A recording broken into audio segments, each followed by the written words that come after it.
tentang Q&A part yang kedua. Nah, berhubung dari Q&A part yang pertama kemarin masih banyak pertanyaan-pertanyaan dari teman-teman semua, baik dari komen YouTube, dari DM Instagram atau komen Instagram. Jadi aku hari ini bikin lagi Q&A part yang kedua, gitu. Oke, sekarang kita langsung mulai aja ya. Di sini aku ada kurang lebih 25 pertanyaan. Sekarang aku akan bahas satu-satu. Oke, sekarang langsung kita mulai aja ya untuk pertanyaannya. Dari pertanyaan yang pertama. Pertanyaan yang pertama, konsep desain rumah seperti ini namanya apa? Konsep desain seperti ini itu sebenarnya konsep rumah aku ini Nordic gitu. Jadi kebenaran aku sama suami aku itu suka rumah-rumah yang gayanya Nordic. Jadi waktu kita nyari-nyari di Instagram gitu juga kita kayak carinya pakai keywordnya Nordic house kayak gitu. Makanya kita lihat juga warna-warnanya banyaknya monokrom, abu, putih, hitam gitu. Jadi sebenarnya konsep rumah ini rumah Nordic. Cuma berhubung memang kita ada taman tengah dan kayak banyak pohon-pohon gitu juga, jadi sebenarnya kayak ada semi tropikalnya juga. Terus karena pakai semen expose juga ada beberapa orang yang bilang oh kayak ada industrial juga ya rumahnya gitu ya, sedikit gitu. Cuman sebenarnya konsep awal dari rumah kita ini Nordic, open concept dan Nordic gitu. Lalu untuk pertanyaan yang kedua, Kak, garasinya di mana? Oh ya, untuk rumah kita ini sebenarnya kita memang nggak ada garasi, jadi cuman ada carport. Cuman carportnya memang lebarnya 6 kurang sedikit karena diambil taman pinggir sedikit. Jadi sebenarnya cukup untuk 2 mobil. Tapi memang nggak ada garasinya gitu. Jadi kalau ditanya kepanasan dong mobilnya atau kehujanan, ya iya kepanasan kehujanan. Cuman mungkin beda orang beda tipe. Kalau kita tuh nggak terlalu yang mikirin nanti gimana kalau mobilnya kepanasan atau kehujanan. Jadi kita sih ya udah aja nggak apa-apa gitu, nggak usah ada garasi, cuman carport aja gitu. Cuman ya semua orang punya preferensinya masing-masing sih gitu. Ada juga yang nanya kenapa nggak dikasih kayak kanopi. Kalau dikasih kayak kanopi gitu nggak tahu sih, kalau aku secara pribadi sih sebenarnya kurang suka gitu. Jadi kayak si bentuk rumahnya, fasadnya itu jadi nggak terlalu kelihatan gitu. Cuma ya itu balik lagi gimana orang masing-masing. Terus kita lanjut ke pertanyaan yang ketiga ya. Pertanyaan yang ketiga, pintu kamar di RFL House itu pakai material kayu apa? Finishingnya HPL juga, pakai merek HPL apa? Nah, untuk pintu kamar di rumah kita itu memang memakai materialnya sebenarnya itu memakai multiplex gitu. Terus di dalamnya memang dikasih rangka kayu meranti. Lalu untuk finishingnya pakai HPL. Nah, HPL-nya itu kita pakai HPL dari Taco. Nah, jenisnya atau tipenya itu yang French Stand Oak dengan nomor kodenya TH889FC. Nanti bakal aku tulis. Lalu untuk pertanyaan selanjutnya, pertanyaan yang keempat ya. Portable kitchen pakai apa? Pakai marmer, susahkah perawatannya? Nah, untuk top table di dapur kita itu kita menggunakan bukan marmer tapi juga granite tile. Kita pakai mereknya itu dari titanium. Nah, memang kita itu juga pilih yang motifnya motif marmer. Jadi sebenarnya itu bukan marmer tapi motifnya aja yang kayak marmer. Untuk tipenya kita pakai titanium seri yang tipe yang Kalakata Classico gitu. Ukurannya kita pakai 60 x 120. Lalu untuk yang meja barnya karena besar dan kita nggak mau ada tempelan, kita pakai yang 120 x 240. Oke, sekarang kita lanjut lagi ke pertanyaan yang kelima. Pertanyaan selanjutnya ini tentang vinil. Vinil pada bagian tangga pakai merek apa, awet atau enggak? Untuk bagian tangga ini kebetulan di belakang aku, ini kita pakai vinil dari Daiji. Vinylai Daiji, tipenya ET9921. Nanti akan aku tulis juga biar lebih jelas gitu ya.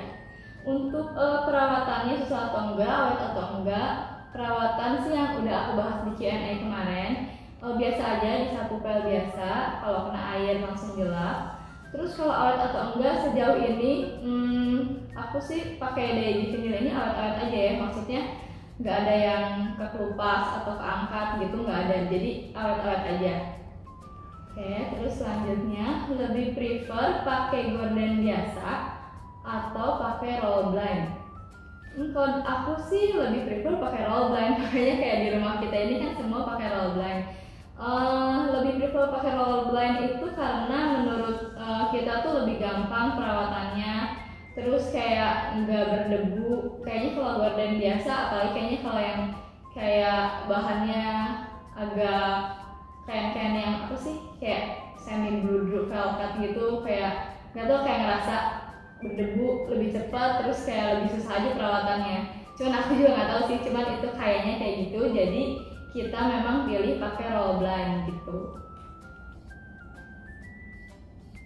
Terus sekarang untuk, nah ini banyak banget juga yang nanyain tentang ukuran-ukuran gitu ya. Sekarang aku mau bahas ukurannya satu-satu.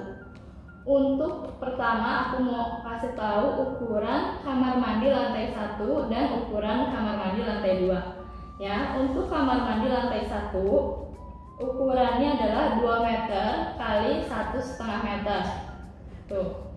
Untuk kamar mandi lantai 2 yang ada di kamar utama itu ukurannya 2,6 meter kali 2 meter tuh ya. Lalu sekarang ukuran kamar anak. Nah, ukuran kamar anak ini yang ada dua kan, yang kamar anak sama yang sekarang aku jadiin music room. Nah, itu tuh dua-duanya ukurannya sama ya. Ukurannya itu 3 meter kali 4,25 meter. Lalu selanjutnya untuk ukuran kamar utama. Untuk kamar utama, jadi kamar utama aku itu ada kamar utamanya, terus nyambung sama walk-in closet. Nah, untuk ukuran yang bagian kamarnya doang, yang untuk kamarnya aja itu ukurannya 3,3 kali 5,25 meter ya, itu untuk si kamarnya doang. Lalu untuk bagian walk-in closetnya itu 2,6 meter kali 2,7 meter. Lalu selanjutnya untuk ukuran dapur. Untuk ukuran dapur ini ukurannya adalah 2,8 meter kali 4 meter. Selanjutnya lagi untuk ukuran void. Void di lantai 2 lebar bukaannya berapa? Nah, lebar bukaan void di lantai 2 itu 2 meter kali 4,5 meter. Tuh ya, lalu untuk lebar taman belakang ukurannya berapa? Kalau hujan, tampias atau enggak? Taman belakang itu ukurannya 1,82 meter kali 6 meter. Terus kalau ditanya tampias atau enggak, untuk kamar anak itu kan memang dia ada di bawah dan ada pintu kacanya. Kalau hujan, ya hujannya kena ke si pintu kacanya. Jadi kalau pintu kacanya dibuka ya mungkin airnya masuk gitu kan. Tapi kalau untuk yang di lantai atas, yang di kamar utama, dia kan ada balkonnya. Nah, jadi sebelum kaca ada balkonnya dulu. Kalau hujan, air hujannya sih nggak nyiprat ke si jendela atau si pintu yang ke balkonnya itu nggak kena gitu. Tapi itu juga tergantung sih, kalau hujannya kecil sih ya nggak gimana. Tapi kalau hujan angin, memang yang di kamar anak itu si pintu kacanya basah sih, kena cipratan air hujan gitu. Terus untuk ukuran laundry room dan gudang. Nah, untuk ukuran laundry room dan gudang memang servis area di rumah kita itu kan nyatu, laundry room sama gudang. Nah, sekarang aku kasih ukurannya terpisah aja ya. Jadi untuk laundry roomnya doang itu 2,85 meter kali 2 meter, dan ukuran gudangnya 1,5 meter kali 2 meter. Lalu selanjutnya Terakhir, ukuran taman tengah. Ukuran taman tengah itu 3 kali 3 meter kali 6 meter. Nah, oke, itu untuk ukuran-ukurannya ya. Lalu selanjutnya, sebentar ya, saya bagi pertanyaannya bingung. Oh ini, sekarang pertanyaan yang selanjutnya. Kak, ukuran mini library-nya berapa lebarnya? Oh, maksudnya lebar si mini library-nya ya. Lebar ukuran bawah tangga di rumah aku 90 cm. Apakah bisa dibuat mini library seperti di rumah kakak? Nah, kalau yang mini library di bawah tangga itu kayaknya sebenarnya udah ada di Q&A yang pertama. Itu ukurannya sekitar 1,2 meter ya, 1,28. Terus kalau lebar ukuran di rumah aku lebar ukuran bawah tangga di rumah aku 90 cm. Apakah bisa dibuat mini library seperti di rumah kakak? Sebenarnya aku juga nggak tahu. Jadi kayak tergantung sih ya, mungkin kalau kecil bisa-bisa aja. Cuman aku bukan arsitek sebenarnya dan juga bukan desainer interior. Jadi sebenarnya mungkin itu bisa dikonsultasiin aja langsung ke orang desainnya atau ke arsitek atau ke tukang furniturnya langsung gitu. Kira-kira bisa atau enggak. Tapi mungkin kalau buat lemari buku gitu doang sih bisa ya. Cuman nggak tahu kalau jadi mini library-nya maksudnya yang bisa masuk di dalamnya atau gimana. Aku juga nggak tahu itu cukup atau enggak. Nah, lalu selanjutnya untuk cat tembok. Cat temboknya pakai merek apa? Boleh tahu shade-nya apa? Cat temboknya itu kan aku di rumah aku pakai warna putih dan abu-abu. Nah, dua-duanya ini kita memakai cat dari Dulux Cadillac gitu. Untuk warna putihnya, aku pakai shade yang putih dengan kode 1501. Nah, tapi sorry banget untuk yang warna abu-abu. Jujur aja aku benar-benar lupa banget itu shade-nya yang mana. Udah cari-cari juga gak ketemu gitu ya si shade-nya apa. Cuma biasanya nanti kalau kita pergi kan ke tukang cat atau apa, nanti dia kasih lihat katalognya. Nah pokoknya itu aku pilihnya yang abu-abunya tuh gak terlalu tua gitu loh. Nanti aku juga bakal kasih fotonya perbandingan abu sama putih di rumah aku itu segimana. Supaya bisa jadi kayak contoh aja gitu, maksudnya abunya seabu-abu apa gitu. Cuma aku bener-bener sorry banget lupa untuk yang abu itu shade-nya apa gitu. Tapi mereknya dulu Cadillac. Terus hai Kak, untuk taman belakang apakah nyambung dari kamar anak pertama ke music room? Ya, untuk taman belakang itu jadi memang ada 2 kamar anak ini memang si tamannya itu nyambung gitu ya. Jadi dari yang pintu keluar ke taman belakang dari kamar anak yang pertama itu ya bisa nyambung terus ke kamar anak yang kedua, jadi satu taman.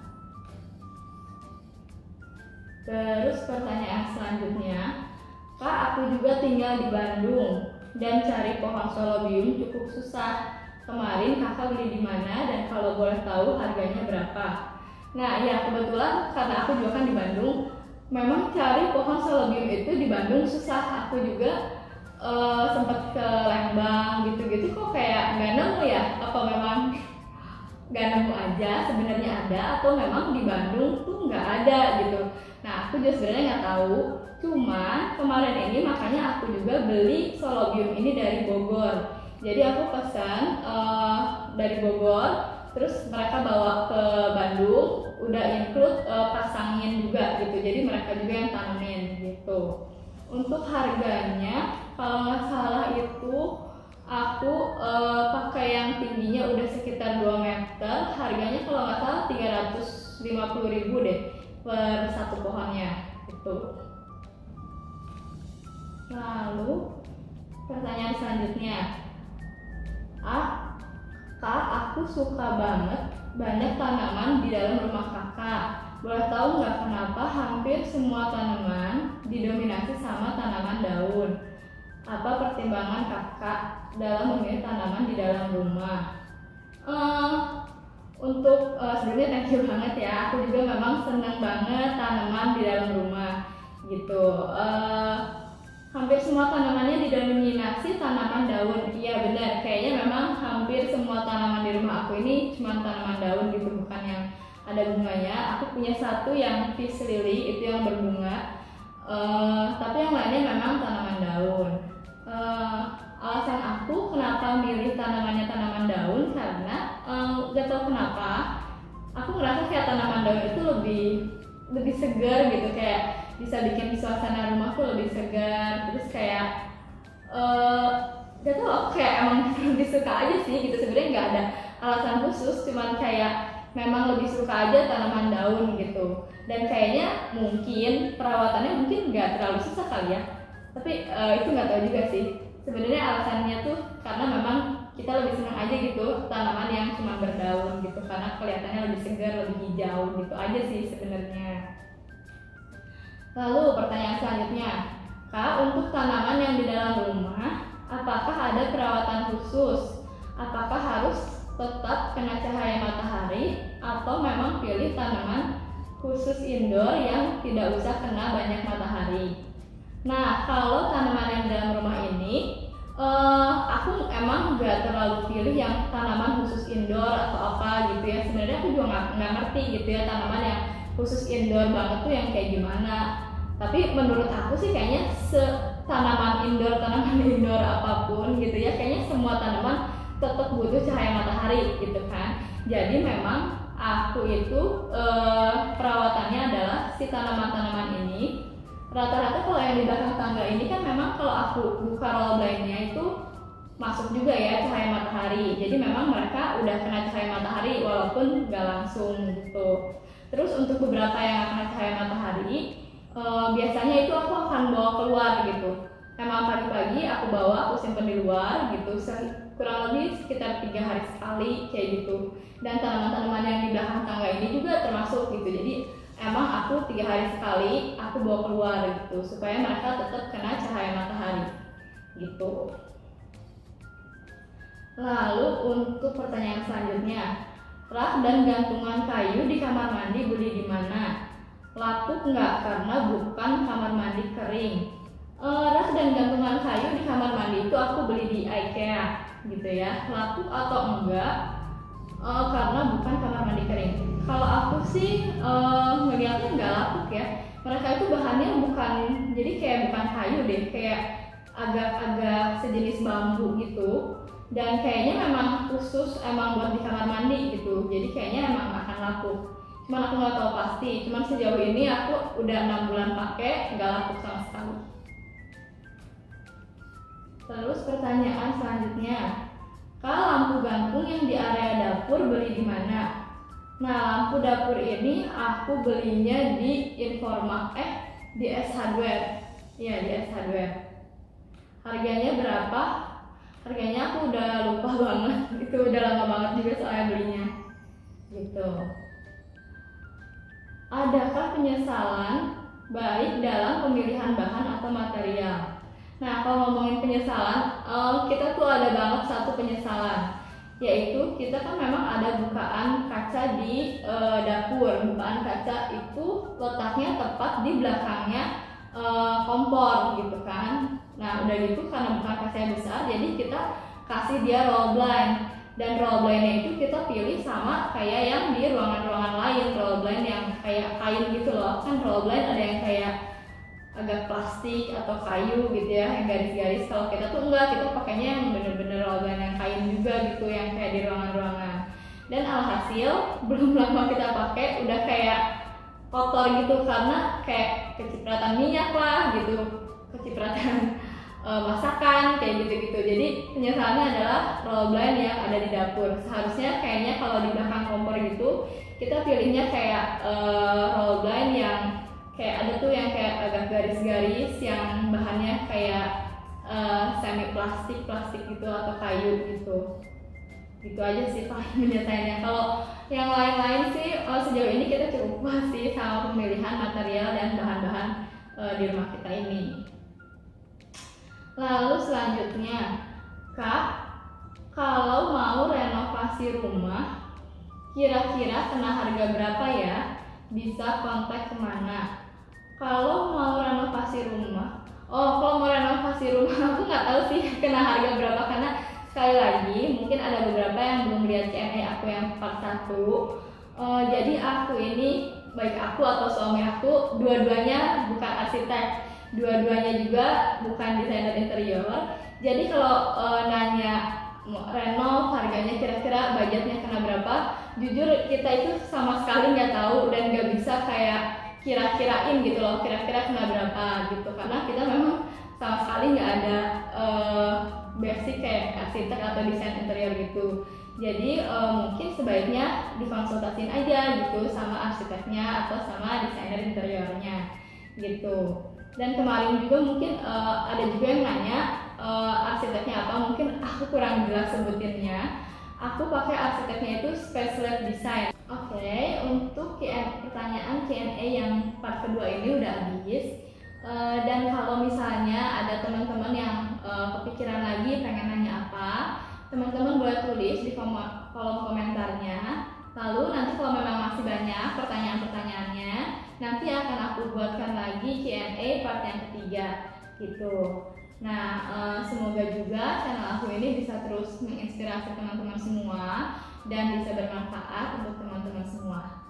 Oke, thank you buat teman-teman semua yang udah nonton. Sampai di sini dulu video dari aku. Jangan lupa subscribe juga ya. Thank you ya semua. Bye bye.